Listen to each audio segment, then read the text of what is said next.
April okropon ode ahyase no ode enso beko ewieye pa na Ghana ensem edoso se wo bekaye a afimpinu ene eye aduonu ne aduonu baako ede ba eba besi afimpinu ene aduonu 9 2021 2022 2023 2024 Asemba kwa na edi him wo memu pa a wo hwe amanyofo a na akoye debate kese a enenemu emu baako eye sebe entrumuntu ni oba ena emu nsem eye LGBTQ+ ehun sensem edintintimai pa ewo campaign mu ne nsem awodo pi mu a ekoso wo memu ayehuye na ubu nkompo ahwewachi a the discussion about LGBTQ no bra Facebook enye ne ene hyase ananse it didn't start ewo eye Akufuado time ya na yekoyechi a ehyase ache baabi a enimu bie kese ema yadwene eba ho pa eye bra eye Gay and Lesbian Association of Ghana Galak for eye so mpese wo ye wo conference kese e won kan in the year 2006 ubetimi a check omo announce so mpese wo ye wo international conference e wo mamu ha e won kan pumpuni mantemu no that time mampani die wokofo ampene in fact omo characterize ne say eye security threat eyade a emwa ye bambo ho asem as of that time enti debate no start ye ache asa abre no in 2006 ni hu sa enimu bie ye ma ye hu that heated debate as to see ala omo ana ye nya ya empanifo ginem say dabi eye security threat enu achi edidimu a to the time of John Evans Atamos na yera Atamos de edru ne so in 2011 o state emphatically say ono de sa sebe intrumu nsem no enya de na ni je ho yentie professor Fifi Atamos sa bre no nsem a okafa ho Nhyira FM 104.5 as president of this nation will never initiate or support any attempts to legalize homosexuality in Ghana. As a government, we will abide by the principles enshrined in our constitution, which constitution is supreme. Let me also say that whilst we acknowledge all the financial assistance and all the aid which has been given to us by our development partners, we will not accept any aid with strings attached. We are Professor Fifi Atamos, Sabreno, or say sa gays and so many lesbians and so many LGBTQ no. And yet yes, obedia to me go Ghana mranka sakrano. Ehu obema se bema obaso oba anti saa awade ne saa yema obema ne bema da no nya de obegia tum simple abrofo no emwa wo de boa wo mayinti ena wo mpese wo de faso de ye yi a ono no onti ase ne enti ase kina. That was Professor Fifi Atamos na semu a okan with bold declaration so on pene so oye bold ejide mu kan.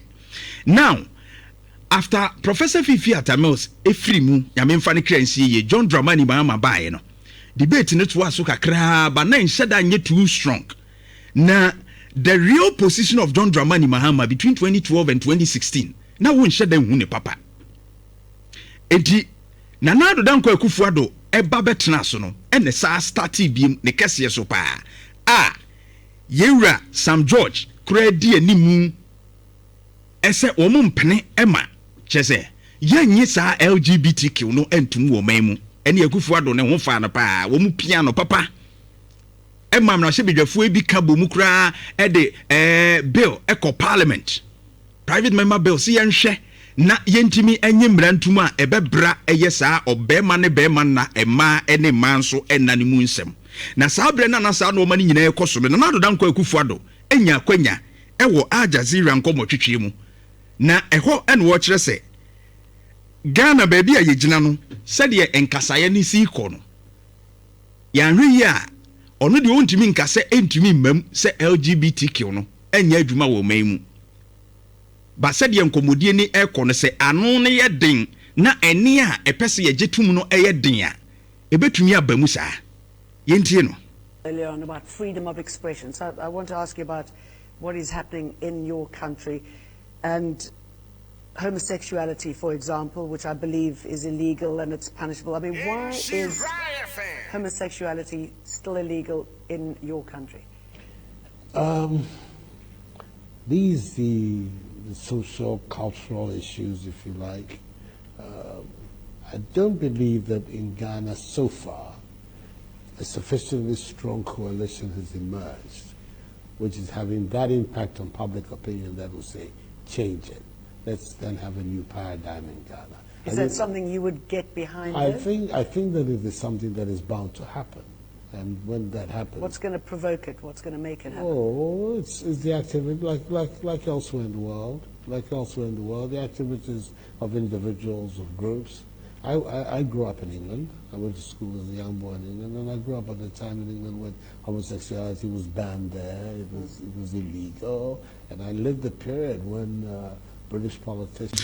Enti nanado danko akufuado nkasa no wa ba was is bound to happen. Ebetumi esi se LGBT ne betumi apiem wo man mu. Ebetumi aba se nipa ka omo hu bom na akuakuo no sori no mo kasa denden de ebetumi kai se nanado danko akufuado ko grantee interview we wie se de yesi board achi wo kromu anyagro.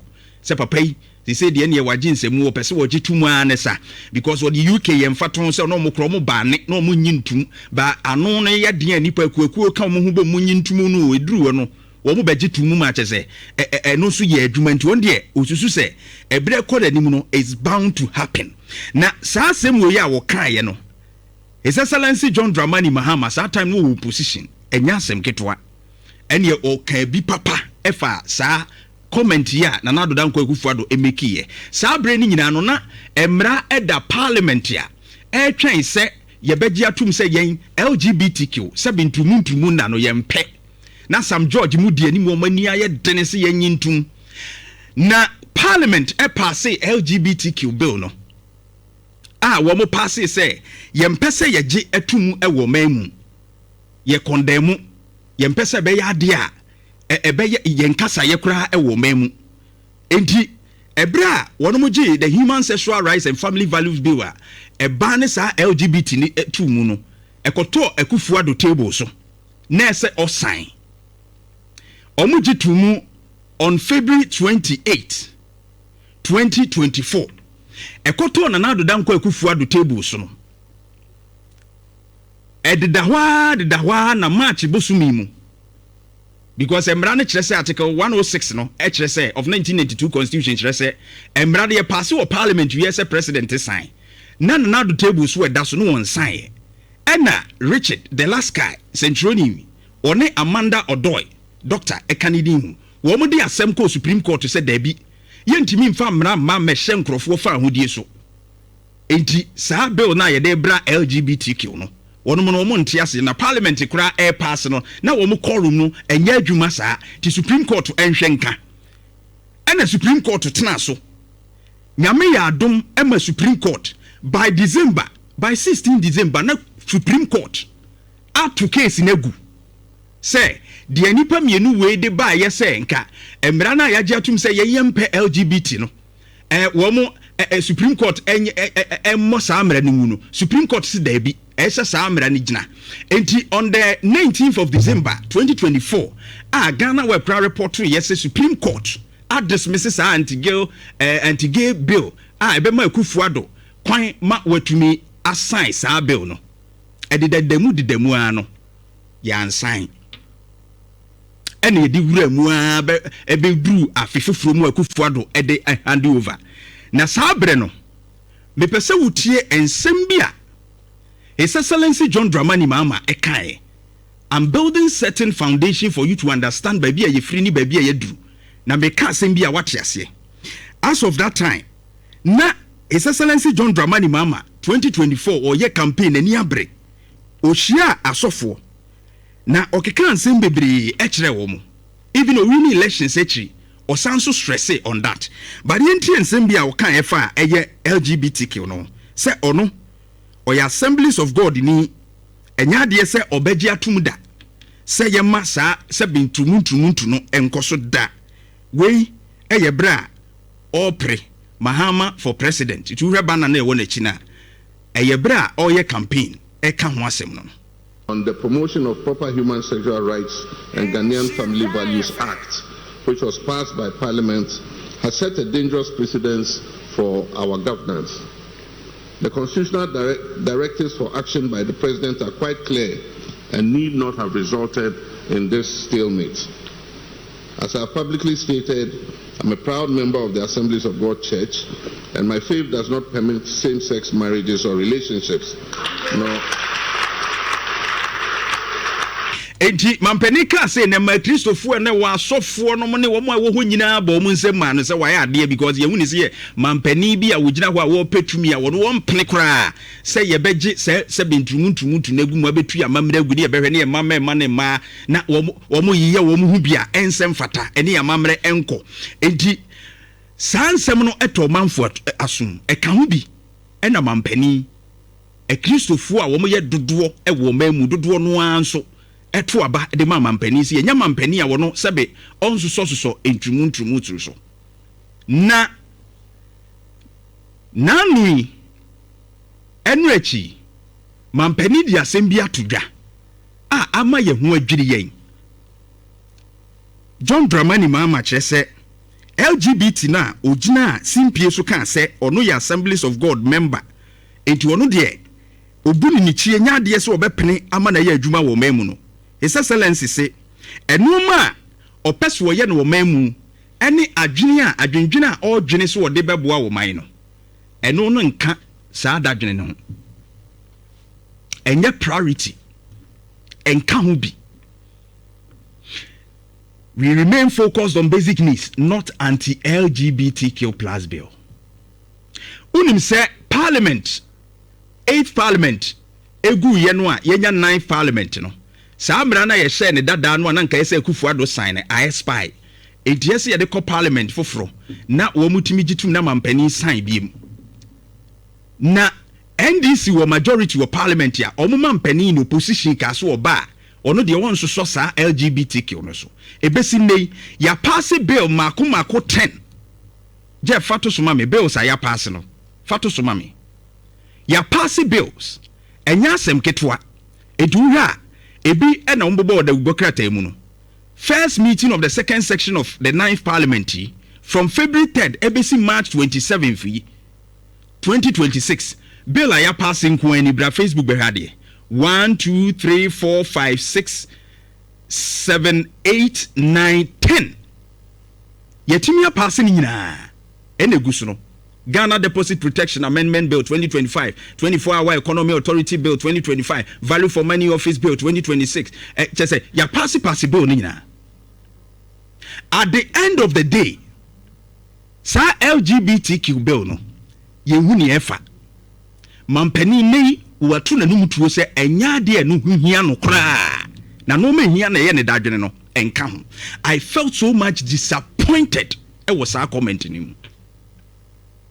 I was so much disappointed because se utie mampani in opposition said you see born anado dan kwa Akufuado achi e ka se foreign aid and anado penti sa abrofo no be ma yesika e de aboye hu brenti na Akufuado suro so be sign bill no okan o se Akufuado refusing to sign anti-LGBTQ bill no due to foreign aid je fato so mame Akufuado refusing to sign because of that foreign aid no Etienne besides Excellency John Dramani Mahama say what has changed is he also refusing say yede saa mra no be ya adwuma na ye beje saa mra na tum because of say ne annual doctorate ayina school no Lincoln na amfa ma no enu ntia ana sika bi a ɔhwɛ ni mu nso obenya free abrofo no ho ɛde abɔ man ne ho bra no sɛ ɔmugyitu mu a ɛmmoa nti no abrofo no mfa sika ne ma ɛno nti no wɔbɛka kyerɛ yɛ me yɛ adwene sɛ LGBTQ bill na yɛde bra saa de no saa suban no ɛho hia no. Is that the case? Because Kufuado answered because of foreign aid. Is that the same reason Tia also hesitated to sign? Oh, said the Amanofo yet here. And then Mika say Senegal. Brabeha de Senegal. I am ra omudietia LGBTQ. Jeff Fatu Sumami Senegal for Mampeni Ejrem. Ashe say Omosabe entrumuntu Omunyintum Enra de ya. Reported by TV3, 31st March 2026, Senegal's President Bassirou Diomaye Faye signs new law doubling the maximum prison sentence for same-sex relations to 10 years. It is all going to Muntua. Yadobetum 10 years. Ya criminalizing no. Senegal enweya. Senegal omwajiatu. His Excellency John Dramani Mahama dia na hawo. Ede na pamu efri LGBTQ wa watintesu ato fam saade wano efei sebe ohine tintesu nto fam fa na no mfa. What is happening? Say enye priority. His Excellency is a priority for Ghanaians because of our culture and our values. Say they na wo opposition na wo kan. Na ehu hia wo a na wo kan ho asem say we are Assemblies of God member. I thank God say we me sorry banso. And we all understand say ehu hia. Say LGBT be ya adwuma wo Ghana. Etidi na epam wo. Enti a wo say de enka wo dadwene ho. Are we serious? Ana eya na de be pre amanyosem. I now understand. Jeff Sam George flyer ne to so mame. Or say or yes because of campaign. Say sa de we Sam George kai no. Niemampeni wa kan mama GD say is true. Sam George also reposting my old videos on social media is not cooking. It's the work I did to bring President Mahama back with an even bigger victory. Enti mo kan sa se Ghana fo benya GD ato abama mo se mo ba LGBT no be ya adwuma. Eyi tumi nti na mo kan sa. Mo anya wie nti ano na sesa. Is that the case? Is Excellency John Dramani Mahama? Sam George President Mahama has been clear that he will sign that bill, and he has no option than to sign that bill. President Mahama will know no peace from Sam George until he signs that bill. And he himself has said that to the clergy, that as a Christian, as a member of the Assemblies of God Church, he will sign that bill. A few moments later. Enti Sam George no. O se wo Mama Mahama enya asundue kosisi wo be sign LGBTQ bill. Obe sign se Ghana yempe ntumuntu sabe. Wo se on nada kosi so obe Mama Mahama assign. Sam George, it's a tax for you. Because His Excellency can say oda no odwene a LGBTQ enka ho. Enti Sam George said ye wuye dede nanado apen so. Ema ye hu se nanado danko akufuado de. Oye nipa bonefo a onyaaya nka Ghana mabunu sabe. Emema na efa wo moto na ema no so fefefefe wo mo ho no. Uma ye hu se na na do ye dipa boni ni no. Do the same thing. Wo de kra de wo ben John Dramani Mahama. Piano say Ghanaians want the LGBTQ bill. Say ye pass it. If LGBTQ no say nye acceptable ema mo a na mo mpesa mo ma ebe practice bi dia. Mo mpesa ye dia mo ma ni nwram bi. Ni ehu se wan Mahama mampani ba we oye gay mampani ba we oye lesbian ni ehu se ya de panti mo ma ye bi ba se nya de pade a den yenso Ghana fo ye mpe majority na so mo mpe. Why are you guys running about? Amuntimi nyimra ne ntuma ne nya adwuma wo kromu a Senegal na de a kire wo se enra yi a Senegal fo wo ma pass mra ascent uye bia ye be sentence you to 10 years imprisonment. They are serious country. Enye ye de ye di agree. Enye ye de ye di agree. Mamu fa ye ni agro sa o. Bebre to abama NDC because Nanado failed to sign and some of them believed you John Dramani Mahama say oba sign because of one sembia wo kai. So don't bring it up now. Say person obey ho adwuma na enka wo dadwene ho. Hey, like seriously, it is abena obedwene ho. When you have left power, no timelines, nothing. That is not part of your priority. I'm shocked and highly disappointed as an Assemblies of God member. Now, a Christian council, any CSOs no, na mu ye dede na na do apenso no. This is the time. Se na mo simu ye serious. Asofo no, ba asofo ba ko ayi sofo we je fa ne to so ma me. Ayi 130. Wo mo friend is simple. Christian council for no. No mu di animu Dr. Lawrence Tete Osi Akufo-Addo's failure to assent anti-LGBTQ plus bill no. I will march to Jubilee House. Dr. Lawrence Tete, this is the time to march. This is the time to march. Asofo no, this is the time to march to Jubilee House and tell John Dramani Mahama say we are serious about the LGBTQ. Mo march yebedi mochi yebebo brass band no PDP near the mochi for that purpose. And you can't be silenced this time because he has made it clear saying any priority, and we must be serious as a country, just like Senegal has done. Oh yeah, come on! Nhyira 104.5 FM.